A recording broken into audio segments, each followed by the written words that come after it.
Bismillahirrahmanirrahim. Assalamualaikum warahmatullahi wabarakatuh. Teman-teman sekalian, kita hari ini akan lanjutkan sharing dan konten tentang libatin Allah. Konten libatin Allah ini sebetulnya konten tentang ilmu akidah dan ma'rifatullah, ilmu tentang yakin kepada Allah dan bagaimana cara bersandar dan bergantung kepada Allah Subhanahu wa taala dengan lebih mengenal kebesaran Allah, baik sifat-sifat Allah, nama-nama Allah, kekuasaan Allah, dan seterusnya. Sehingga dengan kita belajar ma'rifatullah ini, kita jadi tahu bagaimana harusnya kita berinteraksi dengan Allah. Kaifa nata'amal ma'allah fi hayatina. Gimana cara kita melibatkan Allah dalam kehidupan kita sehari-hari. Kenapa penting sekali melibatkan Allah dalam kehidupan kita sehari-hari? Karena sesungguhnya manusia itu tidak bisa hidup hanya dengan mengandalkan dirinya. Orang kalau misalnya cuma mengandalkan dirinya, maka hidupnya akan banyak zalal. Zalal itu banyak trouble, banyak mentoknya. Karena kita ini dhaif, kita ini halu'ah, kita ini ajula, kita ini banyak keterbatasannya. Bahkan cenderungnya manusia itu rugi. Sebagaimana yang kita sering ulang-ulang ayatnya, innal insan lafi khusr. Manusia itu pada dasarnya banyak merugikan diri sendiri, kecuali kalau dia beriman kepada Allah, artinya dia bergantung kepada Allah, illal ladzina amanu, dan seterusnya. Makanya belajar melibatkan Allah itu sesuatu yang sangat darurat ya, sesuatu yang sangat penting dalam kehidupan kita. Kalau kita pengen ada keajaiban dalam hidup kita, atau pengen dikasih jalan keluar ketika kita mentok, atau kita pengen meraih hal-hal yang kita anggap mustahil. Kenapa? Karena kata mustahil itu hanya berlaku untuk kita, tidak berlaku untuk Allah, karena Allah ala kulli syai'in qadir. Banyak hal yang bagi kita itu jauh, tapi bagi Allah dekat. Bagi kita itu besar, tapi bagi Allah itu kecil. Bagi kita itu mahal, bagi Allah itu murah. Bagi kita itu tinggi, nggak terjangkau, bagi Allah itu rendah dan sangat mudah gitu. Bagi kita sulit, bagi Allah itu mudah. Jadi kalau kita hidup hanya dengan mengandalkan diri kita, banyak hal yang akan kita hadapi dengan hanya berkeluh kesah. Tapi kalau kita hidup dengan melibatkan Allah, justru kita akan menjadi orang yang optimis. Lalu ketika kita dapat masalah, kita sabar. Kalau kita dapat nikmat, kita syukur. Dan itulah hakikat dari kebaikan hidup seseorang. Antara sabar, syukur, karena kedua-duanya adalah khair. Kedua-duanya adalah kebaikan bagi dia.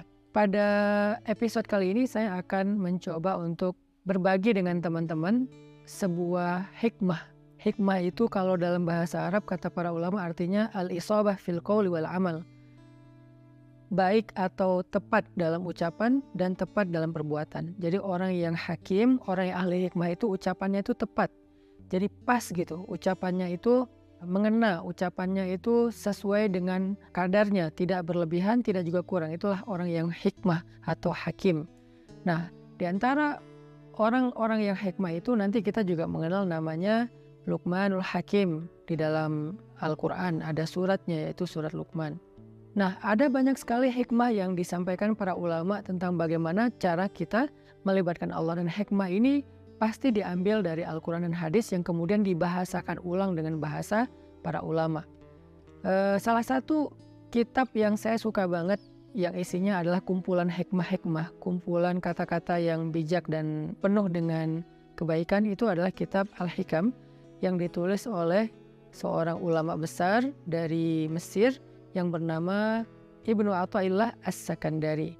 Nah, beliau menulis kitab hikam yang sangat terkenal. Salah satu di antara hikmah yang luar biasa tentang bagaimana cara kita melibatkan Allah itu, beliau mengatakan, min alamatil i'timad 'alal amal nuqsanur raja' 'inda wujudiz zalal.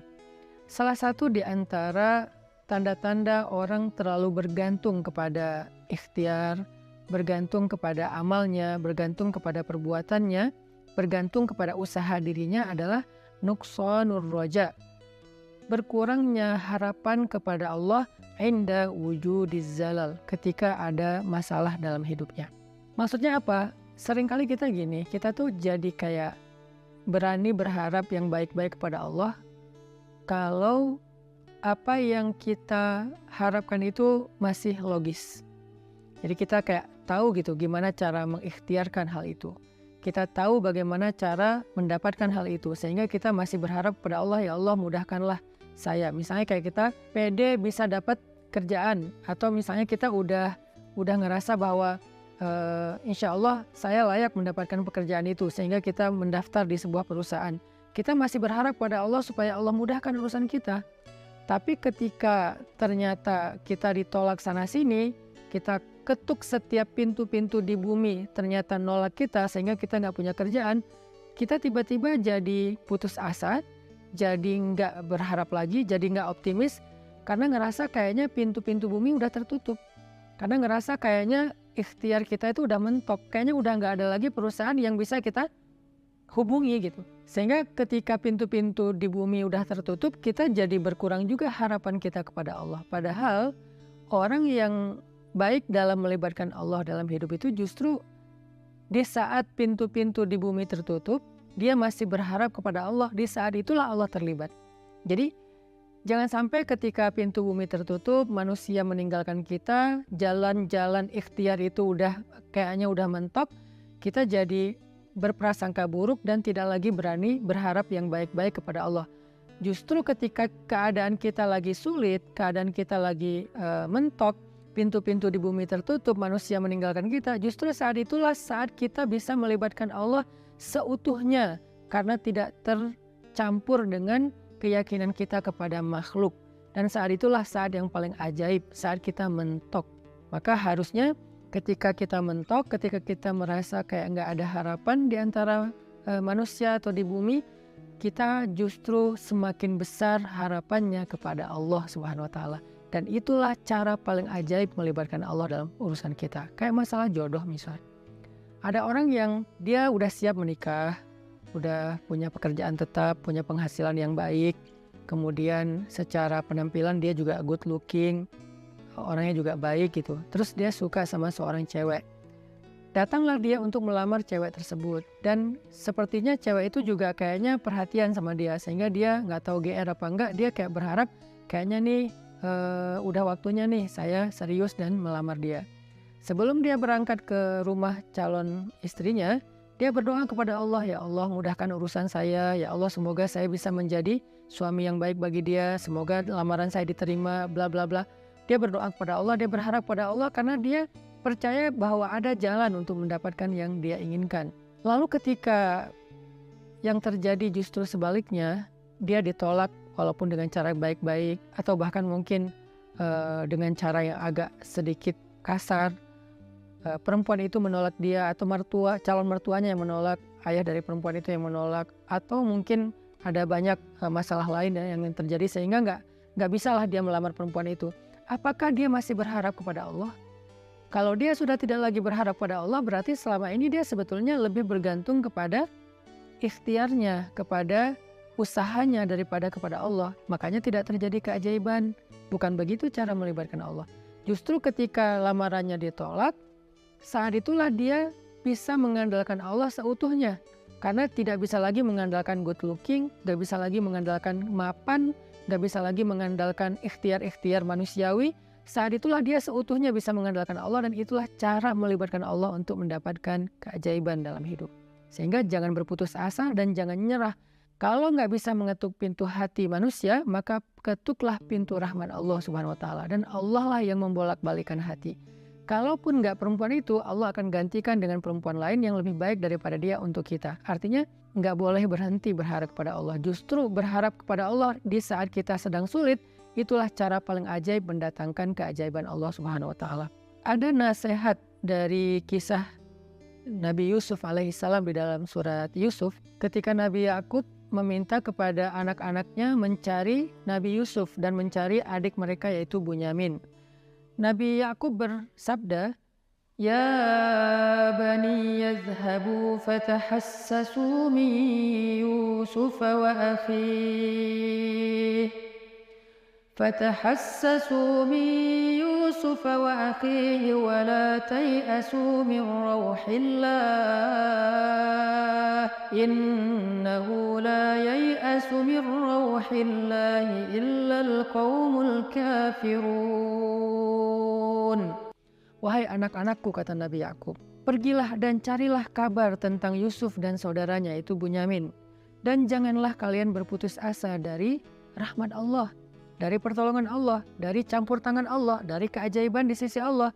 Sesungguhnya tidak ada yang berputus asa dari rahmat Allah kecuali orang-orang yang mengingkari kebesaran Allah, orang-orang yang tidak beriman. Jadi ciri di antara orang yang beriman itu tidak berputus asa. Dan kalimat putus asa ini tidak akan muncul kalau tidak ada zalal, tidak ada masalah, kalau nggak mentok. Nggak mungkin dong kita berputus asa sementara jalan masih terbuka lebar, segalanya masih normal, semuanya masih sesuai prediksi kita. Itu nggak ada alasan kita berputus asa. Justru alasan berputus asa itu ketika kita punya masalah, mentok, trouble, error, bla bla bla. Justru saat itulah kita rentan dengan putus asa. Nah, orang yang beriman di saat itu justru mereka bertambah yakin kepada Allah.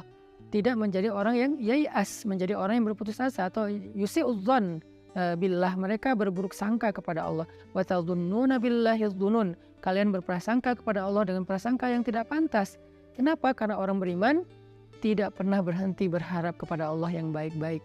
Bahkan ketika ada masalah paling berat dalam hidupnya, saat itulah dia semakin berharap kepada Allah dan semakin bergantung kepada Allah. Dan saat itulah keajaiban Allah terjadi. Coba renungkan firman Allah di dalam surat An-Naml ayat 62. Bismillahirrahmanirrahim.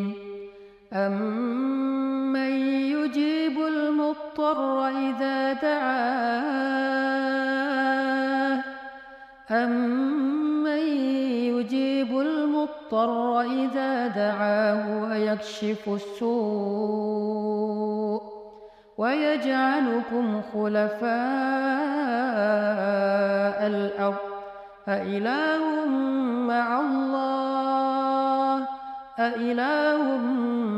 مَّعَ اللَّهِ قَلِيلًا مَّا تَذَكَّرُونَ. Siapakah yang akan memperkenankan doa orang-orang yang sedang kesulitan jika dia berdoa kepada Allah dan kemudian menghilangkan keburukan dari mereka dan menjadikan kalian sebagai pemimpin-pemimpin di muka bumi? Apakah ada ilah yang patut disembah bersama dengan Allah? Qalilan ma tazakkarun, sedikit sekali apa yang kalian mengerti. Siapakah yang akan menjawab doa orang yang ketika muttar? Apa itu muttar? Muttar itu artinya orang yang sedang dalam kesulitan yang luar biasa. Muttar itu artinya orang yang sedang dalam kesusahan yang sangat besar. Muttar itu artinya orang yang udah mentok, itulah muttar.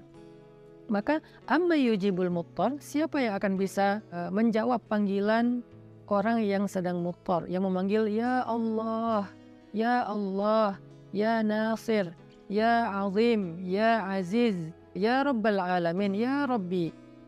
Siapa yang akan menjawab panggilan ketika ada yang memanggil dalam keadaan kesulitan? Ya Allah, selain Allah Subhanahu wa Ta'ala.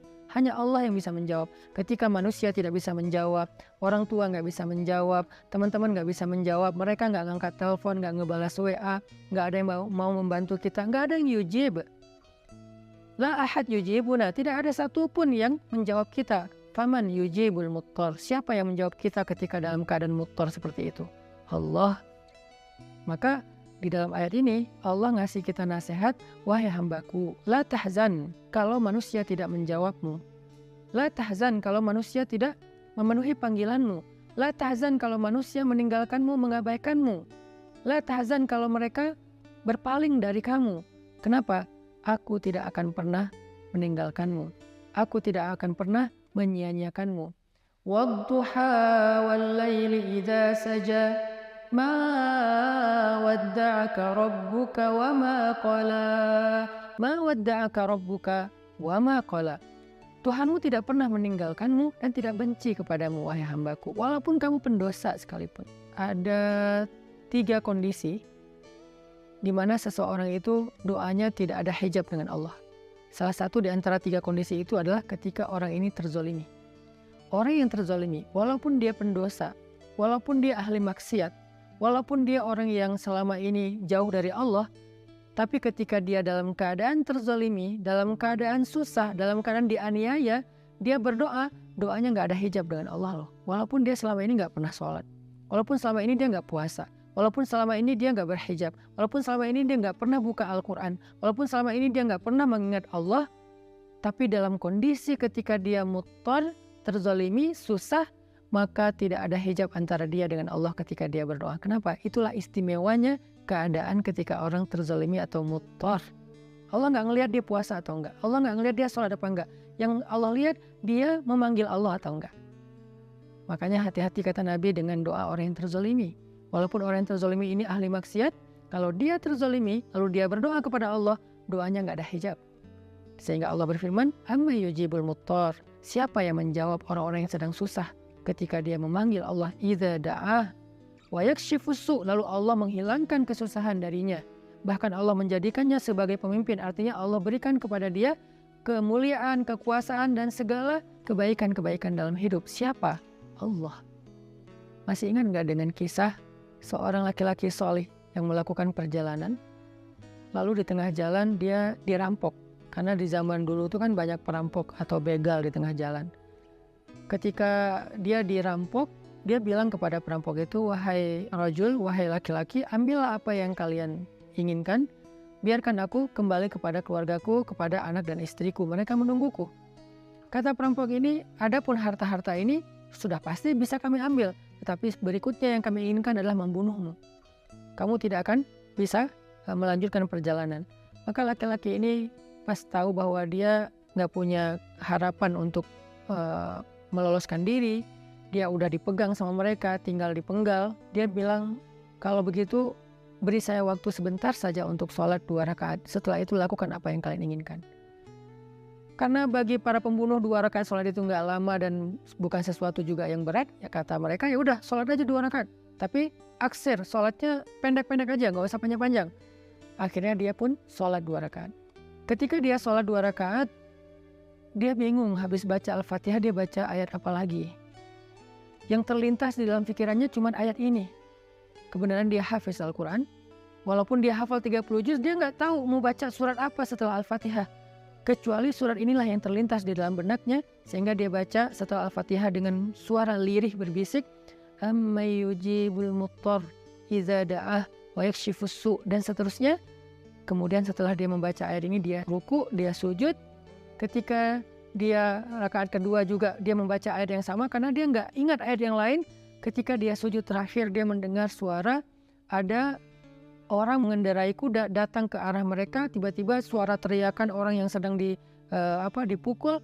Lalu setelah itu kuda itu menjauh pergi, dan ketika dia bangkit dari sujudnya, dia tahiyat, dia salam. Selesai dia salam ke kiri, dia ngelihat para perampok-perampok itu dalam keadaan telah terkapar dan dalam keadaan tidak bernyawa. Kemudian setelah itu dia bertanya kepada laki-laki yang mengendarai kuda, ya fulan, man ant? Siapa kamu? Siapa kamu? Orang itu menjawab, aku adalah utusan dari Zat yang mendengar dan menjawab panggilan orang yang memanggilnya. Aku adalah utusan Zat yang menjawab orang yang memanggilnya, yang menjawab siapa yang dalam keadaan susah yang memanggil dia, yaitu utusan Allah Subhanahu wa taala. Akhirnya orang ini pun selamat dan membawa hartanya kembali ke kampungnya. Ini salah satu contoh kisah yang sangat terkenal di antara kisah-kisah para ulama. Bagaimana ketika kita mentok, ketika kita nggak punya jalan ikhtiar, ternyata justru saat itulah saat terbaik kita berharap pada Allah, saat terbaik kita berbaik sangka kepada Allah, saat terbaik kita melibatkan Allah dengan husnuzon dan roja, dan saat itulah saat terbaik untuk mendapatkan keajaiban dalam hidup kita. Yang terakhir, kisah 3 orang yang terkurung di dalam gua. Mereka sedang melakukan perjalanan, terjadi badai, akhirnya mereka berlindung di dalam gua. Ini terkenal juga kisahnya dengan riwayat hadis yang sahih. Ketika mereka terkurung di dalam gua, tiba-tiba batu gua itu menutup gua karena terjadi kayak longsor. Batunya menutup mulut gua. Dalam keadaan seperti itu mereka takut kehabisan udara dan mereka nggak bisa makan dan seterusnya. Mereka terjebak. Tiba-tiba masing-masing berdoa dengan tawasul kepada amal-amalnya di masa lalu. Ada yang bertawasul dengan birrul walidain, ada yang bertawasul dengan sifat amanah dan adil, ada yang bertawasul dengan sifat takwa meninggalkan dosa. Sehingga singkat cerita, setelah mereka meminta kepada Allah dan bertawasul dengan amal-amal mereka, mulut gua itu terbuka, batunya bergeser dan mereka pun selamat. Kenapa ini bisa terjadi keajaiban kayak gini? Mereka udah mendorong batu itu tapi tidak sanggup. Artinya ikhtiarnya udah mentok. Apakah mereka berputus asa? Enggak. Saat itulah mereka melibatkan Allah secara utuh dan melihat keajaiban Allah Subhanahu wa taala. Maka kembali kepada hikmah dari Imam Ibnu Athaillah As-Sakandari, min alamatil i'timad 'alal amal nuqsanur raja' inda wujudiz zalal. Di antara ciri-ciri orang yang masih bergantung kepada perbuatannya, ikhtiar dan usahanya adalah berkurangnya harapannya kepada Allah ketika terjadi masalah dalam hidupnya. Maka jangan pernah berkurang harapan kita kepada Allah. Justru ketika kita punya masalah dalam hidup dan kita ngerasa tidak ada jalan di antara jalan-jalan di bumi, kita menjadi lebih berharap kepada Allah dan yakin dengan jalan-jalan yang lebih baik yang ada di langit insya Allah. Barakallahu fikum. Wassalamualaikum warahmatullahi wabarakatuh.